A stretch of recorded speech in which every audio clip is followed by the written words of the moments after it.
Les Pistonnés Le Mag, votre rendez-vous historique, bien sûr, du mercredi midi. On est heureux de vous retrouver comme chaque semaine. Oui, on n'arrête jamais avec les superlatifs. On n'est pas assez fiers de nous-mêmes. À Marseille. Mon âme est restée au Castellet, bien sûr, cette année.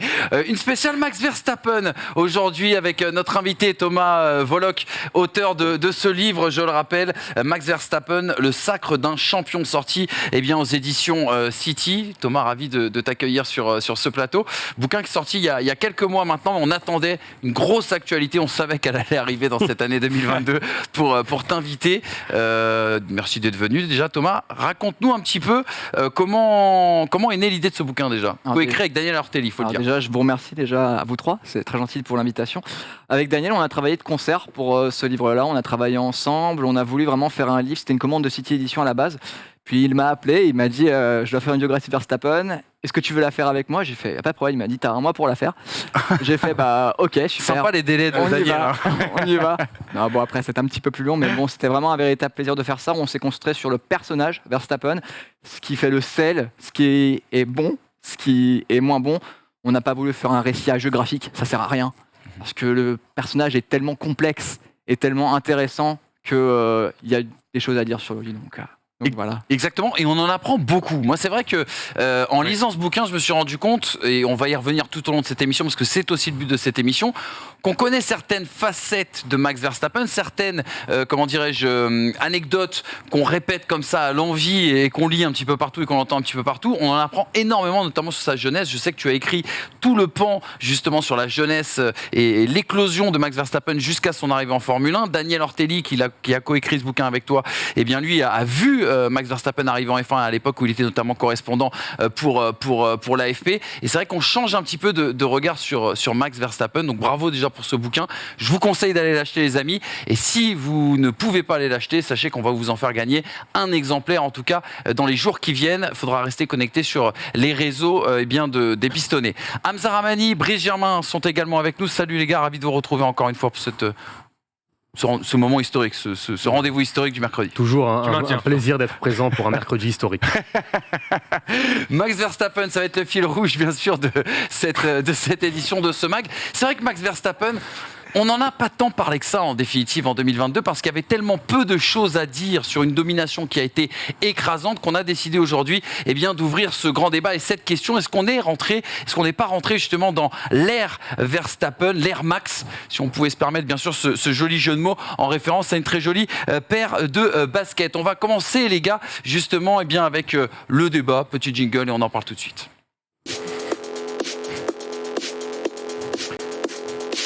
La saison 2022 de Max Verstappen, écrasée par Max Verstappen, dominée par Max Verstappen. Et la première question que j'ai envie de vous poser, est-ce que cette domination n'est pas un petit peu surprise quand on remonte un petit peu le temps? On rappelle que Red Bull était en retard sur le développement 2022, il y a un an tout juste. Christian Horner l'a avoué, notamment à CNN il y a quelques semaines. Le retrait de Honda et les doutes aussi également du début de saison sur la fiabilité. J'ai mis retrait entre guillemets puisque vous le savez, il est circonstanciel. Adrian Newey aussi également. Adrian avec un A, je crois. Non, c'est avec un E ou avec un A, je ne sais plus. Ouais, non, c'est Adrian. Voilà, exactement.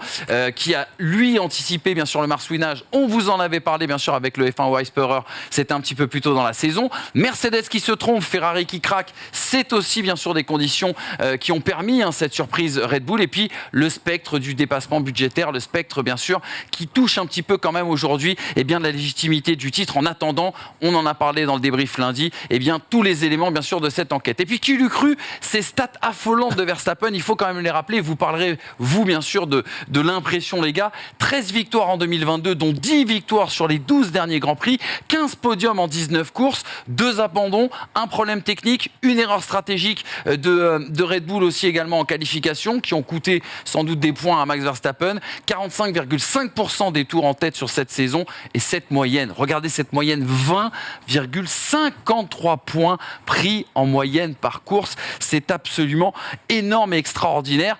toujours sur ce volet, on va dire, de la surprise qui était concédée par Christian Horner il y a quelques semaines. Regardez avec cette déclaration qui était faite notamment sur CNN. On a mis tant d'efforts dans la voiture de 2021 avant de passer aux nouvelles réglementations que nous avons choisi de prendre un risque parce que nous avions une opportunité de gagner et on devait tout donner. Ça fait écho aux propos de Hamza Ibris, notamment l'année dernière sur ce plateau. Je ne m'attendais pas à ce que nous commencions cette année de manière aussi compétitive que nous l'avons fait. Je pensais plutôt que nous n'étions pas prêts pour une autre année à jouer le titre, pas comme en 2021, mais il semble que cette saison pourrait également nous voir aller au bout. À ce moment-là, ni Max Verstappen, ni Red Bull n'étaient champions du monde. Est-ce qu'on n'a pas là assisté à une énorme surprise, Thomas, quelque part, concernant cette saison? J'ai du mal à parler de surprise parce que ça voudrait dire qu'on aurait pu voir à l'avenir ce qui serait passé. En réalité, Red Bull a mis toutes ses forces dans la bataille 2021 jusqu'au bout du bout. Et lors des essais privés et du shakedown, qui a lieu en Catalogne et aussi à Bahreïn, on a vu que Ferrari était très fort. Les observateurs britanniques avaient notamment notifié que le moteur de la Ferrari, il était très très puissant, qui faisait un bruit un petit peu plus imposant que celui de la Red Bull. Red Bull a été apparu quand même assez présent, avec un temps quand même assez bon en Catalogne et aussi à Bahreïn. Après, la chance qu'a Red Bull, c'est son facteur X. C'est Adrian Newey. Adrian Newey qui s'adapte de manière, on va dire, plutôt bonne cette année, avec la nouvelle réglementation. Bon, ça lui a réussi par le passé avec McLaren dans les années 98, ou même dans les années 2000, 2010 plutôt.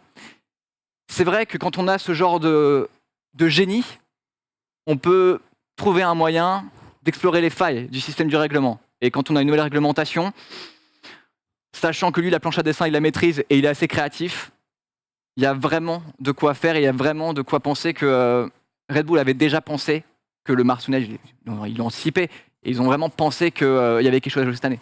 Après, il y a aussi la chance que Red Bull a, c'est d'avoir un socle très très fort. Horner, Newey, Verstappen, Wackey. Des gens vraiment qui sont autour de lui et qui font qu'il est dominant, même si j'aime pas trop utiliser ce mot. Ça reste quand même un socle très solide et de très bonnes bases pour démarrer la saison. Après, ce qu'il fait en course, c'est des circonstances. C'est Ferrari qui se rate. Si Ferrari était au niveau, qu'est-ce qui se serait passé? C'est les questions que je vous pose.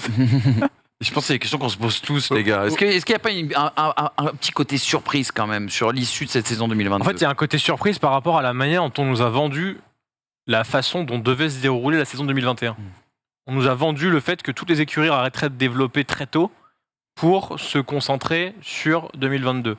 Et comme il y a eu cette lutte et que nous-mêmes on disait que Red Bull c'était plus le coup d'éclat que la longévité et qu'il fallait absolument aller chercher un titre dans l'ère Mercedes, on s'est dit quitte à sacrifier 2022, en fait le coup d'éclat ils le feront s'ils sont champions avec Max Verstappen. Et on s'est dit aussi que Mercedes ne développait plus pour justement être eux sur la longévité. On avait tort, visiblement, ou en tout cas ils avaient anticipé ce problème-là, d'où l'effet de surprise. Maintenant, comme le dit Thomas, si on prend du recul sur tout ça et sur comment est organisé Red Bull, effectivement, il n'y a pas beaucoup d'écuries qui ont des hommes aussi forts au poste clé que Red Bull. Aujourd'hui, Max Verstappen est dans le top 3 des pilotes sur la grille. Quand je dis dans le top 3, c'est que je les mettrais à la rigueur à égalité avec peut-être Alonso et Hamilton, j'en sais rien. Je veux pas te faire de classement particulier. Parce que, pas de drama aujourd'hui. Non, mais alors, en tout cas, c'est sûr, c'est qu'il a marqué de son empreinte la F1 depuis qu'il est arrivé. Max Verstappen, c'est indéniable là-dessus. Et il nous a fait des choses incroyables. Christian Horner, ça fait quand même 17 ans qui est à la tête de cette écurie où, quand on regarde des courses de 2005, 2006, 2007, c'est un jeune, il apprend. Et il apprend aussi dans le dur, parce qu'il apprend avec une écurie qui est mauvaise, avec des pilotes qui se tirent dans les pattes, avec des réglementations différentes. C'est quelqu'un qui a de la bouteille, mais qui, au final, est né avec Red Bull, qui a fait grandir Red Bull. Ils ont amené Helmut Marko, qui, dans les filières jeunes en F3000, vous pouvez en parler à tous les pilotes qui sont passés en F3000 sous l'égide d'Helmut Marko, ils ont souffert. Donc en fait, ils ont tous été à l'école de la dure, et arrivé aujourd'hui, pour moi, c'est effectivement un des packages les plus forts. Mercedes, aujourd'hui, a peut-être un package moins fort, humain, parce qu'ils ne connaissaient pas la défaite. Et il faut la gérer. Eux, ils savent. Ils rongent leur frein depuis 2014. Horner, il n'a pas digéré de s'être fait battre en 2014 et cette hégémonie Mercedes. Aujourd'hui, ils ont préparé le terrain, à mon sens, pour créer quelque chose de sain autour de Max Verstappen et autour des leads qu'ils ont. Maintenant, l'avantage technologique qu'avait Mercedes et qui a créé une hégémonie en 2014, est-ce qu'on peut dire aujourd'hui que Red Bull l'a ? Ça, c'est encore une interrogation pour moi. Pour répondre à déjà ta première question sur les doutes de début de saison, j'avais pas de doute sur la performance. Sur les problèmes de fiabilité, forcément, quand je crois que tu as 2 abandons en 3 courses, juste pour Max, et tu as Pérez aussi qui abandonne. Double abandon la première course. C'est ça. À ce moment-là, oui, je peux douter, d'autant plus que Ferrari performe rapidement. Après, effectivement, plus de 43 points d'avance. Après l'Australie. Hein. On ne connaîtra pas effectivement l'issue de cette saison si Ferrari avait tout parfaitement aligné. C'est un regret. Mais au niveau de la performance et surtout de la manière de gérer une saison, il n'y avait pas de doute à avoir parce qu'effectivement, comme tu le disais, ils ont des hommes forts à des postes clés, des hommes qui ont su gagner, qui ont su du coup ne plus gagner, qui savent gérer les moments difficiles, qui savent gérer les moments de victoire, de domination. Mine de rien, la petite radio hier de Verstappen, je sais qu'elle t'a pas plu, Brice, après son arrêt au stand avec cette ironie après cet arrêt raté. C'est aussi la force de Max Verstappen et la force de cette écurie Red Bull où, oui, on est champion, oui, le titre constructeur est quasi acté, enfin, il est acté officieusement, mais on veut tout prendre, on veut tout gagner, on veut tout rafler. C'est la politique Red Bull, c'est la philosophie Red Bull, et c'est comme ça que cette écurie a été construite. Donc ça permet aujourd'hui d'avoir un Verstappen sur sa voiture, un Verstappen qui célèbre ses victoires, et surtout un Verstappen qui écrase la saison. Oui, il y a Ferrari, mais il y a surtout Verstappen qui écrase cette saison. Le bémol, juste par rapport à ce que tu disais sur le beautiful ironique, c'est juste que tu as 40 mecs qui bossent comme des acharnés pour ce gars depuis des années, qu'ils sont sur 22 courses et que les gars font une erreur dans la saison parce que sinon qui marche pas, sinon c'est voilà, et c'est les meilleurs pits. C'est les meilleurs pits du plateau. Mais je te rejoins totalement. Et à un moment donné, humainement, c'est pas ouf. Après, encore une fois, je suis d'accord avec toi, ça symbolise à quel point le gars, c'est pas parce qu'il est champion du monde qu'il va faire comme Hamilton avait fait en 2015, à laisser des victoires à Rosberg. Lui, s'il peut aller chercher la victoire, le meilleur tour en course, ce qu'il y a au buffet, et repartir avec 3 voitures différentes, il le fera, il prend tout. C'est peut-être ça aussi qu'assoit son leadership. On a parfois fait le reproche à l'inverse à Charles Leclerc d'être un petit peu trop gentil avec son équipe. Il n'est pas mesuré, oui, c'est pas un mec mesuré. C'est un mec qui aujourd'hui a confiance et qui sait faire les bons choix et mettre l'accent là où il faut, mais pour moi, ça ne sera jamais, au vu de son éducation, de son parcours en karting, et on viendra peut-être là-dessus avec Thomas, mais ce ne sera jamais un mec mesuré. C'est un mec qui, c'est la victoire ou rien, parce qu'il est éduqué comme ça. Et puis il a été béni à prendre des miettes. C'est-à-dire ses premières années en Formule 1, je suis pas d'accord. Il répondait présent parce que tu avais sa première victoire, tu avais un crash Hamilton-Rosberg. Ouais. Il n'avait pas la performance à la régulière pour aller dominer Mercedes. Combien de troisième place il était attendu, et il se savait attendu, et lui répondait présent lorsqu'il y avait une défaillance devant. Très souvent, le premier des autres, c'était lui.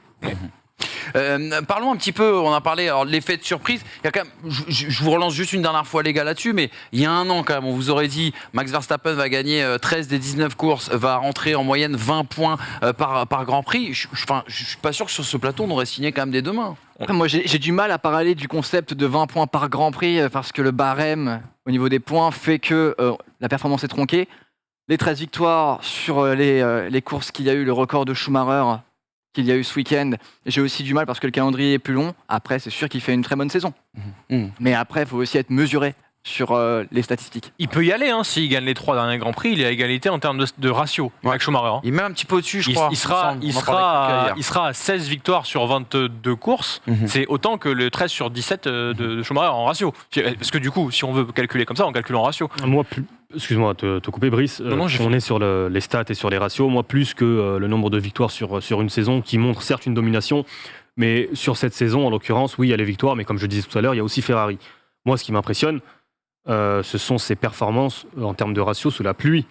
C'est dans l'histoire de la Formule 1, c'est le 4e meilleur ratio victoire, course sous la pluie, derrière des légendes, Ayrton Senna, Michael Schumacher et Lewis Hamilton. Et il est devant ton pote Damon Hill. Ton pote. Donc, Qui n'était pas le meilleur sous la pluie, je il faut veux le dire, dire. ton Qui a pote fait Fernando Spa et pourtant, 98, mais il qui est était pas le 5e meilleur. dans l'histoire de la Formule Ouais. 1, pardon, depuis 84. Les Ouais. stats remontent à 1984. Donc c'est un pilote en plus qui est très complet. Je lui trouve pas de faiblesse en fait. Mhm. Et ça doit être rageant pour les De adversaires. moins en moins, quoi. Mhm. C'est-à-dire que quand il en avait déjà, il était impressionnant. C'est-à-dire des pertes de sang-froid, des comportements, comme aime le dire la FIA, erratiques en piste. Cette année, il fait peur. Depuis le titre, depuis qu'il a dit que justement le reste c'était du bonus, cette année, il fait peur. Moi, je voyais Max Verstappen puissant, car Max Verstappen était un énervé avec les crocs en piste. Là, quand tu le vois souriant, quand tu le vois calme, tu te dis, ah oui, mais si en plus il a atteint cette sorte de sagesse qu'on a cherché des années, hein. Mais il est plus sage parce qu'il a un titre de champion du monde dans les pattes. Bien sûr. Il l'a pas face à n'importe qui, il l'a face à Lewis Hamilton, qui est la référence de l'ère hybride, face à Mercedes. Je vous fais pas le tableau des années 2010 au niveau des titres de champion du monde. Plus de confiance. Donc forcément, quand on a battu Il en manquait pas, hein. peut-être le pilote qui était la référence, dans le baquet, peut-être qu'on est plus serein. Il y a aussi peut-être plus de maturité autour de lui. Vous voyez les duels qu'on a eu avec Leclerc, qui étaient alléchants. On n'a pas vu le bout, quand même. Mais moi, ce qui me laisse à penser que s'il y a un respect entre les deux, ça promet de belles batailles. Et également, le duel qu'il y a eu avec Leclerc, qui était très respectueux, les deux se connaissent. Il est quand même très intéressant à voir. Après, Mais- des fois, heureusement que Leclerc lui a laissé la place. Oui, mais tu trouves pas que Mais c'est avec tout le monde au final. Hamilton l'année dernière, c'est pareil. Imola, je sais plus, Barcelone peut-être. Enfin, plusieurs qui fois, disait Hamilton qu'on il laisse la produisait place. différemment? C'est exactement ça. C'est que c'est. Ça s'est rarement terminé cette année par un accrochage. Oui, mais c'est ce qu'on disait Jamais. aussi l'année dernière. Oui, mais c'est. Voilà. C'est pas le même Il y a- scénario, c'est pas le même Max Verstappen, C'est pas le même pilote. pas le même mec en face. Ah oui, Qui- clairement, c'est que clairement. avant- Mais c'est pour ça que distinguer le Lewis Hamilton qui défend sur Verstappen qui défend sur Hamilton, c'est complètement différent de Verstappen année 2. Oui, qui mais défend exactement. sur Et Leclerc. au final, c'est la meilleure chose qui aurait pu arriver à Max Ah Verstappen. bah clairement, parce qu'il est de beaucoup plus se serein. confronter Et- à son antagonisme pur, quoi. Et à partir de là, il y a un vrai parallèle à faire entre le Sébastien Vettel de 2011, comme l'a fait Christian Horner il y a quelques semaines, et le Max Verstappen de 2022. Eh ben, je suis pas d'accord parce que en 2011, qui tient une seule dragée en course à Red Bull en termes de monoplace? Juste Cette pour- année, Ils sont plus dominants, t'as raison. normalement, Ferrari, au niveau perf pur, ils doivent être là.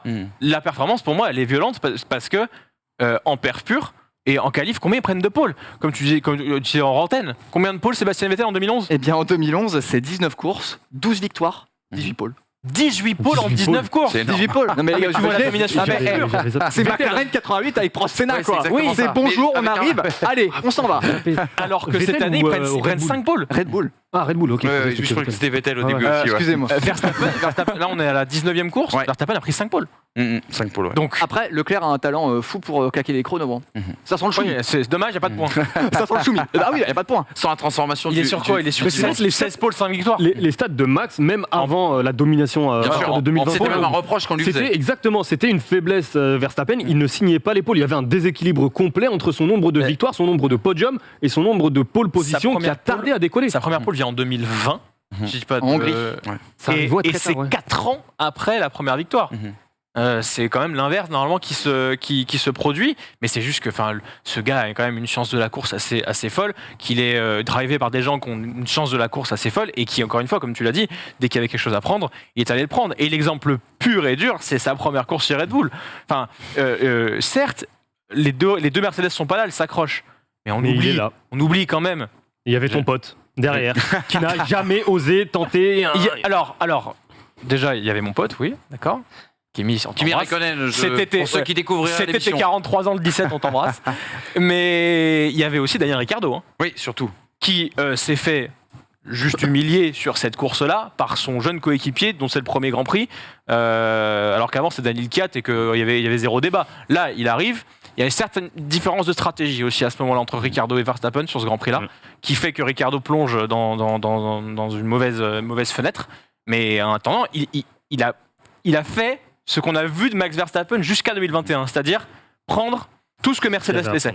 Mais tout. Il y a des saisons, je ne sais plus si c'est 2020 ou quoi, le nombre de podiums qu'il fait, alors qu'en soi, il reste plus qu'une place. Ah, mais les à stats prendre. sont incroyables depuis fin 2019, les 3 dernières courses Ouais. de 2019, depuis Austin 2019. Il y a Et eu 61 courses dans le championnat du monde depuis Austin que 2019. des podiums ou abandons. Depuis 61 courses, enfin sur ces 61 courses, pardon, il y a eu 10 abandons de Max Verstappen. Donc on enlève les 10 abandons. Alors c'est facile évidemment. Oui, bien sûr. Bon, Souvent en Sur plus les fiabilité. hein. Sur les problèmes Pas sur les moteurs, aussi sur les courses terminées.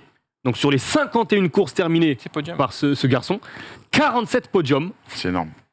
47 Sur podiums 51. en 51 courses, donc 14 podiums avant le début de la domination ou de la performance avant 2021. Et en ça, il rappelle Vettel. La régularité de Vettel chez Red Bull. Sébastien Vettel, il a été écœurant par le fait que rien ne le perturbait. Mais rien. Je prends cet exemple encore une fois parce que j'y étais et du coup je peux plus en parler. Monza en 2011, j'ai un souvenir mais fou de cette course. Certes, c'était une année de grosse domination. Fernando Alonso part 4e, il est premier au premier virage à Monza. Alors là, la folie pure. Mais alors, une non-inquiétude chez Red Bull. Ok, on va dérouler le plan, il n'y a pas de problème. Sérénité totale. Au bout de 15 tours, 20 tours, Sébastien Vettel, il est devant. Jenson Button, il est 2e. Ferrari a merdé. Et Déjà ensuite, Sébastien Vettel, je suis à la parabolique. Je suis au point de freinage. Je n'ai pas vu une seule fois Sébastien Vettel freiner ou rétrograder à un endroit différent, peu importe l'état des pneus. Vraiment, c'était 7e, point de freinage au 125, 6, 5, 4, 3, je passe. 6, 5, 4, 3, tout le temps pareil, la même chose, le métronome. Ce qui n'était pas le cas de Jenson Button qui était 2e, ce qui n'était pas le cas de Kamui Kobayashi, tout le monde, tous les mecs qui étaient là. Et moi, je me suis dit, ah ouais, on a affaire à une machine. Et ce mec me rappelle ça, Max Verstappen. Maintenant, d'où le parallèle que je faisais tout à l'heure entre 2011 et 2022, oui, c'est-à-dire l'accomplissement mais ce qui est encore plus après fort, le premier titre. Ce qui est encore plus fort, c'est que là, pour moi, la domination qu'avait Red Bull avec ce double diffuseur, avec la manière dont ils ont designé tout ça machin, je pense pas qu'ils l'auront sur cette nouvelle ère, parce que je pense que Mercedes va revenir l'année prochaine, que je pense que Ferrari peut développer. Je pense que là, c'est une domination de combo pilote machine, mais qu'ils n'ont pas l'avance qu'ils avaient au début des années 2010 et que Mercedes avait en 2014. C'est pour ça que moi, c'est encore plus fort, je trouve. On va en parler de ça. Juste, je reviens sur le bouquin parce qu'on apprend quelque chose sur cette saison 2022 qui est très intéressant dans ce livre. Je crois que c'est sur la partie qui a été écrite par Daniel. Tu parlais tout à l'heure du board de Red Bull, la gestion humaine. On a parlé du Factor X, Max Verstappen. Il y a aussi également un logiciel, des outils dont bénéficie Red Bull qui sont peut-être une explication, on va dire, aussi également dans cette domination. Oui, en plus d'apporter un sponsorship assez conséquent, Oracle est venu donc peser dans la balance et Daniel en a parlé dans le livre et il en parle également dans d'autres médias. Il se trouve que Oracle a développé un logiciel qui en termes de stratégie a l'air d'être infaillible, développé pour la Coupe de l'América en voile, qu'ils ont adapté pour la Formule 1. Quand on sait que la Formule 1 ça se joue à des dixièmes ou à des décisions stratégiques, regardez cette année, est-ce que, à part avec le pistolet récalcitrant d'Austin, est-ce qu'il y a eu une seule erreur stratégique de Red Bull? Je rappelle aussi qu'en 2011, quand Red Bull faisait des arrêts au stand, ils avaient une technologie au laser en haut qui disait aux gars au stand, les gars, vous avez juste à mettre le pistolet sur le laser et vous serez plus rapide. Ils ont enchaîné les arrêts au stand. Voilà, Red Bull a toujours été au top de la technologie. C'est pas terrible pour les autres équipes, mais ça prouve qu'ils réussissent. Non, c'est toujours normal. Mais la Formule 1, c'est le pinacle. C'est le pinacle du sport automobile, de la technologie. Oui, enfin, c'est comme ceux qui critiquaient Mercedes avec l'arrivée du DAS où ils ont déjà une seconde d'avance et ils remettent 5 dixièmes. Mais c'est normal, vous êtes les meilleurs, vous êtes récompensés, il n'y a pas de problème. Et Innovant, il faut être aussi innovant. oui, alors après, encore une fois, être les meilleurs, il faut être les meilleurs dans les règles. Et Red Bull l'a pas toujours été. Mais C'est la cantine, tout ça. c'est ça. Pourtant, Christian Horner, quand on voit les photos d'il y a 10 ans, on a l'impression qu'il a plutôt maigri. Sur le menu, il y avait marqué qu'il y avait des wings. Des super wings, Ouais. ça devait être ça. C'est Red Bull qui te give you wings. Petite là-dessus on va venir te chercher Thomas parce que quand on s'est appelé par téléphone pour évoquer cette émission, pour évoquer aussi ce bouquin, tu me disais le bouquin aussi est important parce que quand on parle de Max Verstappen, il y a souvent des clichés, souvent des idées reçues, toujours les mêmes anecdotes. On ne parlera pas donc aujourd'hui sur ce plateau de la fameuse anecdote de la station-service que vous avez tous entendu de Jos Verstappen qui laisse son fils sur l'autoroute après une course de karting qui ne lui avait pas plu. Regarde ce que disait Daniel Ortelli qui a écrit ce bouquin avec toi dans une interview accordée à Nice Matin pour présenter justement cet ouvrage. C'était le 24 mai dernier. Daniel répond à cette question du journaliste en face de lui. Quelle facette du personnage Max Verstappen avez-vous découvert en écrivant ce livre? Réponse de Daniel, j'ai l'impression que c'est un mec très humble, pas du tout frimeur, il ne se la pète pas, en fait beaucoup moins arrogant que l'imprévisible l'impression qu'il donne dans le paddock, peut-être volontairement. Chez lui, il n'y a aucun bling-bling. On ne dirait pas qu'il pèse autant d'argent. Je pense aussi que le titre l'a changé. Au volant, en conférence de presse, il semble plus serein, comme libéré d'un poids. Est-ce que justement, Thomas, bon, je te pose la question, mais je le sais parce que je pense connaître ta réponse, parce que c'est l'un des gros enseignements de ce bouquin, c'est qu'on a l'impression qu'on ne connaît pas vraiment Max Verstappen en France. On a l'impression qu'on est dans une vision même très caricaturale. Qu'est-ce que tu pourrais nous dire de Max Verstappen qu'on ne sait pas dans ce pays ? La caricature de Verstappen, elle est facile, un garçon agressif, incisif. On prend en général ces saisons 2015-2016 où il arrive et où il y a des crashs. Romain Grosjean s'en souvient à Monaco. 2018, il se souvient également avec Ricardo d'un crash qu'il y a eu en Azerbaïdjan. Il se trouve que Verstappen est un garçon donc formaté pour gagner. C'est la première phrase du livre, je crois. Verstappen est un garçon qui a été développé avec son père et les erreurs de son père, quand il était chez Minardi, chez Tyrrell. Son père a tout fait pour que Verstappen ne fasse pas les mêmes erreurs et pour que dès le jour 1, il soit performant et qu'il ait l'envie de gagner et la rage de gagner. Je vais prendre une anecdote toute simple. Les deux hommes, on est en 2003, ils sont en train de jouer aux jeux vidéo. Oui. Verstappen et Hamilton, Verstappen, pardon, excusez-moi. Verstappen et Jos Verstappen. Et Jos de Boss. Les Jos de Boss sont en train de jouer à la console de jeu.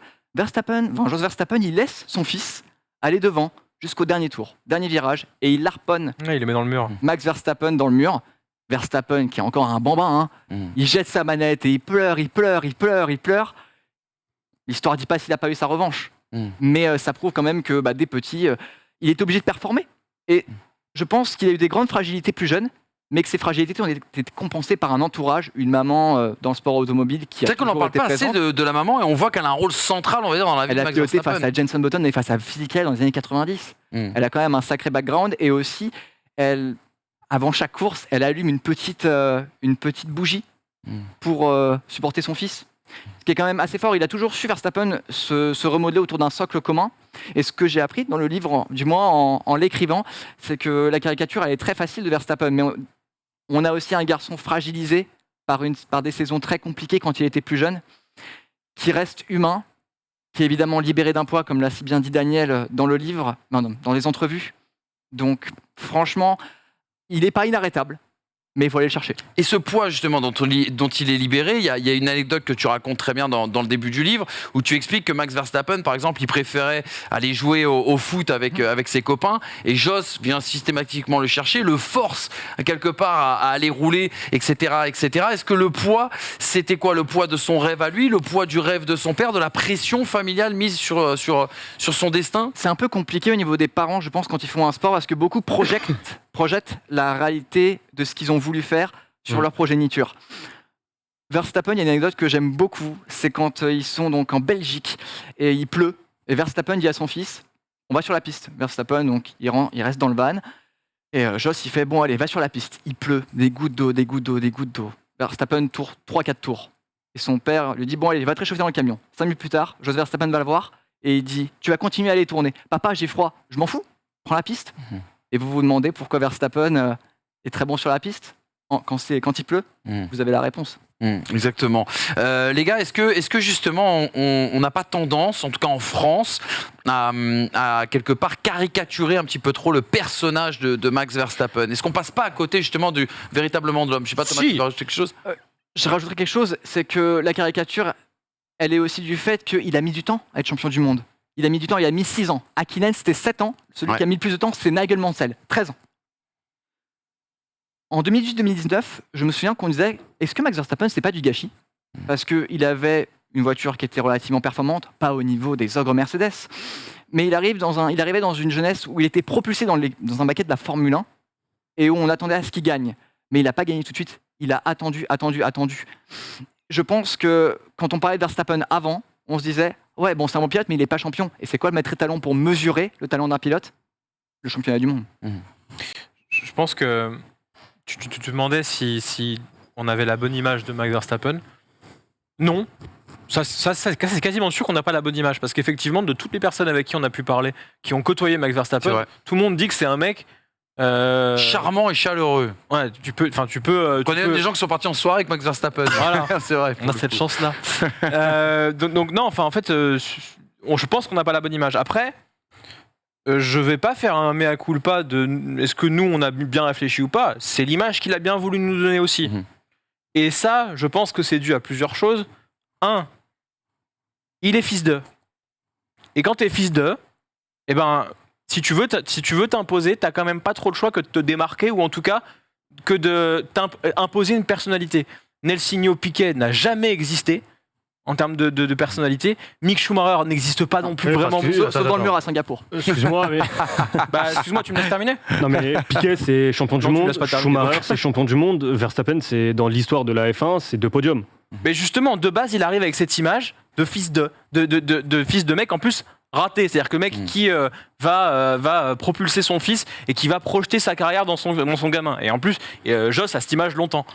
Derrière, il arrive en tant que plus jeune pilote de l'histoire, avec des mecs, au moment en 2015 où il arrive, où il y a Lewis Hamilton qui est double champion du monde, Nico Rosberg qui va être champion du monde, Fernando Alonso qui est double champion du monde, Kimi Räikkönen qui est champion du monde, Jenson Button qui est encore là, qui est champion du monde.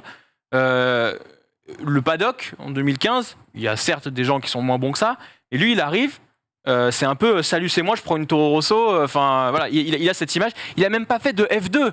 Donc, il arrive un petit peu dans cette image de mec propulsé en F1 et on va voir ce que ça donne. Donc, il est obligé de se forger un caractère et de performer tout de suite. Et je me souviens, et on en rigolait beaucoup avec mes amis, c'est que les premières saisons qu'il fait, à chaque fin de course, il s'est posé la même question. Genre, vous avez pas été trop dur sur lui? Et en fait, le gamin a 16 ans.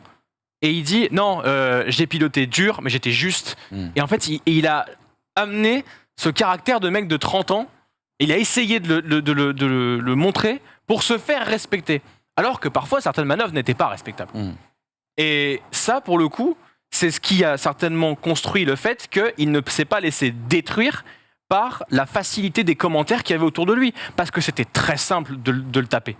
De lui tomber dessus. Et il y a des mecs qui n'ont pas eu le mental et qui se sont fait tomber dessus, comme ça, par rapport à un statut, par rapport au fait d'être arrivé jeune, par rapport au fait d'être dans une écurie qui potentiellement n'aurait pas dû les accueillir tout de suite parce qu'il y avait d'autres talents à leur place. Lui s'est construit une carapace par un personnage qui était certainement très hautain, très arrogant, mais en même temps, l'arrogance, quand tu es bon en soi, c'est une des qualités qui fait que tu... Et au très haut niveau, ça peut t'aider. Surperformes. Et c'est quelque chose qui certes a été mal vu en France ou même dans le monde, mais qui est aujourd'hui certainement une des parts de sa réussite. On peut le comparer au football par exemple à Zlatan. C'est un des mecs qui au final se nourrit de ça, se nourrit de la carapace qu'il montre aux médias pour derrière en fait performer et être confiant en lui. Donc on n'aime pas vraiment, mais finalement on peut pas contester les résultats. Après, et les performances. Il y a aussi l'image Red Bull. Est-ce que si Verstappen, ça fait aussi partie du personnage et Red Bull l'a aussi façonné comme ça. Mais on est dans la fiction, si ça avait été un enfant Ferrari. Alors tu fais le parallèle Vettel. Sébastien Vettel, quand il rejoint Ferrari, il gagne devient un homme un peu plus apprécié par le monde de la F1. Quand je parle du monde de la F1, je parle surtout le grand public. Aujourd'hui, Vettel, c'est limite Monsieur F1, on est là à vouloir qu'il reste, ne nous quitte pas, etc. Mais ce que je veux dire, c'est que peut-être si Verstappen demain rejoignait Ferrari, peut-être qu'il aurait une autre image. Alors que c'est Sébastien Vettel qui a construit l'image de méchant de Red Bull, au final, avec Horner et Marco. Mais avant 2010, Red Bull, tu les vois comme des méchants, toi? Non, tu les vois comme des nighters, avec comme David des Coulthard et Alex Wurz. Ouais, bien sûr. C'est eux qui fournissent le paddock en fait quoi. Ouais, complètement. À Monaco. Et d'ailleurs, ils sont stigmatisés pour ça à l'époque. On dit ils n'auront jamais de résultats sur la piste parce que justement, pour eux, le plus important, c'est le show-off dans le paddock, quoi. Alors tout le monde le fait maintenant. Et puis c'est vrai que, comme tu le dis si bien, Hamza, Red Bull ne vend que des canettes. Red Bull vend que des canettes et quand on regarde l'histoire de la Formule 1, les gens ont peut-être tendance plus à apprécier des écuries qui ont une forte histoire. Je pense à McLaren, je pense à Ferrari. Je pense à Williams, même si bon, en ce moment c'est compliqué. Et c'est-à-dire que quand on est dans une écurie qui a construit sur une image sur les sports extrêmes, comme Red Bull, équipe jeune, certes, mais il y a le public, peut-être un petit peu plus féru d'histoire, qui se dit mais qui c'est cela? Et qui c'est ce gars qui a l'air d'être arrogant, qui est dans une écurie jeune et qui est en train de taper dans la fourmilière? Exactement, le côté aussi promu, on sait Red Bull qui a fait de la place aussi pour Max Verstappen, jeune premier, bien évidemment dans la filière autrichienne. Dernier point de ce débat, l'Air Max. Est-ce qu'on est rentré justement dans l'Air Max? Regardez, alors Hamza, tu as commencé à nous en parler avec un joli bilan comptable qui remontait un petit peu plus loin que le mien. Moi, je l'ai fait démarrer à partir d'Abu Dhabi 2020. 58% de victoires entre Abu Dhabi 2020 et le Grand Prix d'Austin de ce week-end. 80% de podium sur la même période. 5 4 2 grands chelems, un back-to-back, c'est-à-dire 2 titres de champion du monde d'affilée. Ils ne sont que 11 à l'avoir fait dans l'histoire de la Formule 1. Alors, il y a les stats, et puis il y a le cheval de bataille des pistonnets, c'est-à-dire l'impression, et ce Verstappen qui marque les esprits, qui marque aussi également l'histoire, lui qui a fait tomber le roi Lewis en 2021 dans ce duel de titans. Alors, je sais qu'en commentaire, certains remettront en question, bien sûr, avec l'épisode de Abu Dhabi. 2022, est-ce que ça va être l'entrée dans le livre des records? Parce qu'il a 2 possibilités encore, Max Verstappen. On l'a dit, ce fameux record. Allez, on inclut bien sûr la notion de ratio aussi également du nombre de victoires dans une saison. Il y a aussi le record de points détenu par Lewis Hamilton. Il a aussi également écrasé la concurrence. C'est une stat, mais il y a eu l'impression sur cette saison 2022, on est actuellement sur le 3e écart le plus important de l'histoire. On en avait parlé après le Japon. Et puis, une question à laquelle vous avez commencé à répondre, les gars, mais j'ai envie de vous reposer. On a toujours dit qu'au début d'une ère, lorsqu'une écurie est dominante, c'est un avantage décisif pour la suite de cette ère. Cette ère qui a commencé là cette année, eh bien, devrait se poursuivre jusqu'à la révolution des moteurs en 2026. Et à ce sujet, Max Verstappen disait justement il y a quelques jours, c'est Jos Verstappen, pardon, excusez-moi, le papa, qui disait justement il y a quelques jours, d'ici 2026, les règles resteront en grande partie les mêmes. Le peloton se rapprochera donc et nous aurons des courses encore plus serrées, mais ce sera encore plus le meilleur pilote qui sera donc sacré. Avec tout le travail justement accompli par Red Bull, Max aura certainement encore 4 belles années devant lui.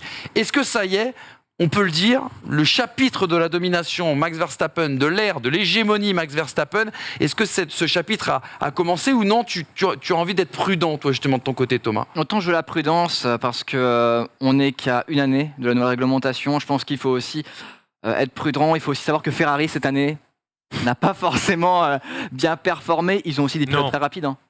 Il y a Leclerc qui est là. Il y a aussi les jeunes loups qui arrivent. Il y a Russell, il y a Norris. Ces pilotes-là. C'est difficile de dire que Verstappen va encore rouler sur la Formule 1 parce qu'il y a tellement de paramètres qui vont rentrer en compte. Mercedes ne savait pas perdre. Ferrari ne sait pas gagner depuis 2008. Peut-être qu'ils vont apprendre à gagner l'année prochaine. Il y a encore des incertitudes qui arrivent. Et puis, il y a quand même excusez-moi, ce concept de dynastie. J'ai un peu de mal avec ce concept de dynastie et de dire qu'on est dans une ère. Parce que pour moi, une dynastie, c'est 4 titres. En 90-99, McLaren gagne 2 titres. On ne parle pas à la fin de la saison 99 Dynastie McLaren, Mika Hakkinen. Ou même d'air Renault. On ne parle pas de ça. C'est à partir de 2002, quand Ferrari fait 2000, 2001, 2002, à partir de la 3e saison, on se dit ça sentirait pas l'ère Ferrari là Et en 2002, vous savez ce qui s'est passé avec l'annulation de Schumacher et de Barrichello. Donc il faut être prudent. Il faut voir ce qui se passe. Après, Verstappen a signé son contrat jusqu'en 2028 en connaissance de cause. Mais la jeune garde, et franchement avec son avion, on a eu un aperçu d'un titre, d'un championnat du monde 2022 assez alléchant. Rien n'est joué. Franchement, rien n'est joué. Verstappen est un très bon pilote, mais quid des Leclerc? Quid des Russell? Mais qui sont très en retard, on s'en est rendu compte cette année. Ils sont très en retard sur le développement. Mais un retard, ça se coule. Tout à fait. Mais en quelques années. Il a fallu combien de temps à Verstappen pour combler le sien sur Hamilton? Est-ce que c'est dû à la voiture? Oui, je pense que c'est surtout dû à la voiture. Je pense que Leclerc a aussi appris sur cette année 2022, si on prend l'exemple de Charles Leclerc. Je pense qu'en 2023, si on lui donne la voiture, je vois pas pourquoi il l'aurait pas. Et effectivement, surtout tout ce qui est problème, les hommes, les stratégies, etc. Je vois pas pourquoi est-ce que Charles Leclerc mettrait plus de temps que cela à performer sur l'ensemble d'une saison. Il y a Mercedes qui va arriver avec un nouveau concept la saison prochaine parce que Toto Wolff a compris où était l'erreur. Il a dit qu'ils avaient pris une décision il y a 1 an, en octobre 2021, et qu'aujourd'hui ils ont compris que c'était la mauvaise direction et que du coup ils allaient venir en 2023 avec un nouveau concept. Là on voit déjà que sur la fin de saison ils arrivent à performer. Si l'année prochaine leur concept marche, on aura peut-être une lutte, celle qu'on voulait, et qu'on aura peut-être enfin, en 2023, une lutte avec 3 écuries qui pourraient être capables de jouer la victoire à la régulière. Pour moi, il n'y a pas de début d'ère ou quoi que ce soit. Qui fera encore plus la part belle aux pilotes dans ces cas-là, s'ils arrivent sur cette lutte à 3. C'est pour ça aussi que ça validerait... On est dans l'ère Red Bull, ce serait l'ère Verstappen. On est dans l'ère Verstappen, si tu veux, dans le sens où, depuis fin 2019, j'ai sorti les stats tout à l'heure, il est extrêmement régulier. C'est-à-dire, il fait partie des 2 ou 3 pilotes qui comptent vraiment. Maintenant, parler d'air, effectivement, il y a les titres, et sur le titre, ça ne ferait qu'un 2e titre, dans des circonstances où il y a cette histoire de budget capé, et on peut me dire, vous pouvez me sortir toutes les couleuvres que vous voulez, le budget capé, s'il est dépassé, ça a forcément une incidence sur une saison quand le Alors. titre se joue lors du dernier tour de la dernière course de la saison. Bah, les heures ont soufflerie. Hein. Je voudrais pousser le truc plus loin, mais ça se trouve, je suis dans le faux, je sais pas, mais est-ce qu'on parle d'Air Verstappen ou d'Air Red Bull? Parce que ça va ensemble, je suis d'accord, mais pas que. En tout cas, est-ce que l'Air Verstappen, elle n'a pas commencé avant les titres? Dans le sens où 2019, il n'a pas la voiture pour être titré. Et pour autant, aller chercher toutes ces troisièmes places-là, est-ce que le Verstappen qu'on a en 2021, en fait, c'est pas déjà le même en 2019? Complètement. Sur la deuxième moitié de la saison 2019, t'as raison. Donc, est-ce que c'est le prisme du résultat qui va nous emmener sur l'Air Verstappen, ou est-ce que c'est le prisme du mec qu'on a vu cette saison qui est infatigablement régulier et performant? Et la progression aussi. Voilà. La progression depuis 2019. Moi, à la rigueur, je mettrais une Air Verstappen qui a commencé en 2019 et qui, pour moi, est confirmée cette année. Mais il n'y a pas des résultats depuis 2019. Si Max Verstappen n'a pas la voiture pour être champion, il a beau être le meilleur pilote de la Terre, hein, il ne sera pas champion. Hein. Donc, Alonso. mais c'est vrai que, par exemple, on pourrait se demander s'il y a eu un jour une ère Alonso. Et en fait, la voiture, il ne l'a eu que 3 ans. 2005, 2006, 2007, pour être champion. Pourtant, est-ce que c'est pas le meilleur pilote de la génération 2005-2015, tu vois? Est-ce que Hamilton, c'est pas le meilleur pilote de génération 2010-2020? Est-ce que Verstappen, c'est pas 2015-2025? J'en sais rien. Mais le problème de cette question, l'Air Verstappen, inclut beaucoup trop le duo avec sa monoplace. Parce que, pour autant, lui fait des merveilles depuis, je trouve, bien avant d'avoir la monoplace au bon moment pour faire le bon résultat. Après, depuis quand on a eu un pilote qui a gagné plusieurs titres de champion du monde avec une monoplace différente? Bah, en si peu de temps. Monoplace différente, tu veux dire 2 airs différentes? Hamilton, mais c'est 6 ans quoi. Hamilton, c'est ça. Schumacher, ouais. Donc, Schumacher, pas c'est de Benetton temps de changement. 94-95 et puis après il faut attendre 2000. Ouais, pendant 2000, ouais. Oui, mais après. Oui, c'est vrai qu'il y a beaucoup de temps. T'as raison. Oui, bon, oui.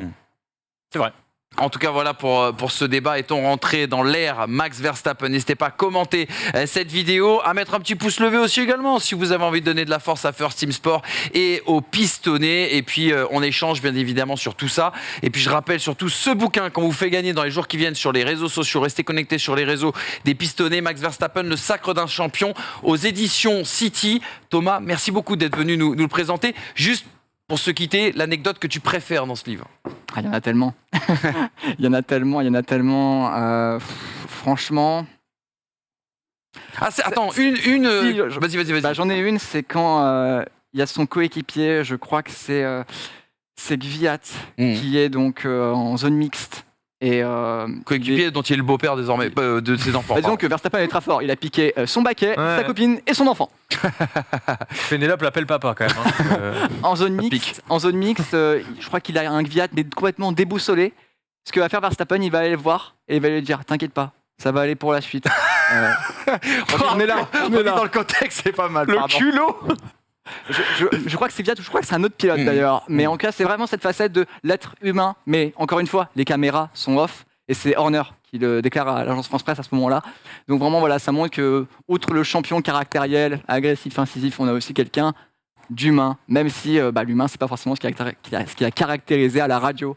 Et c'est pas ce qui te fait gagner des titres forcément. Absolument. Et une dernière anecdote aussi également qu'on peut retrouver dans ce bouquin, c'est juste pour vous donner l'eau à la bouche, c'est toi qui l'as trouvé d'ailleurs. Paraît-il que Max Verstappen était fan de Lewis Hamilton étant jeune, c'est vrai ça? Absolument. En 2005, il est interviewé par le Allgemeine Dagblad, dans lequel, non, 2007, on lui demande c'est qui ton pilote préféré?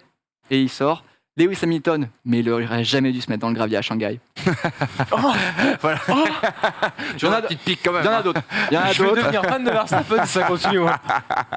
Voilà, en tout cas, tout ça, c'est à retrouver dans cet excellent bouquin Max Verstappen, enquête sur la nouvelle star de la F1, le sacre d'un champion. Daniel Ortelli, Thomas Voloc, bien sûr, à l'écriture de ce livre. Merci les amis, merci Hamza, merci Brice. Avec plaisir. Merci Thomas. Merci d'être venu jusqu'à nous. La semaine prochaine, vous avez encore 4 voire 5 rendez-vous pour retrouver les pistonnés dans le cadre du Grand Prix du Mexique. Pole position, bien sûr, dès le samedi à 14h. On vivra ensemble en direct commenté le Grand Prix du Mexique, toujours sur les antennes de Winamax. On débriefera ensemble avec la fanzone F1 sur Brut. Et puis après, les 2 rendez-vous sur First Team Sport, bien sûr, avec le lundi matin, le débrief du Grand Prix et le MAC la semaine prochaine. Ça va pas plaire à Hamza Ramani, je citerai pas de nom, mais un pilote sera avec nous. Voilà. Je vous laisse deviner dans les commentaires. Salut les amis, bonne semaine. Profitez de la Formule 1. Il n'y en a plus pour très longtemps pour cette saison en tout cas.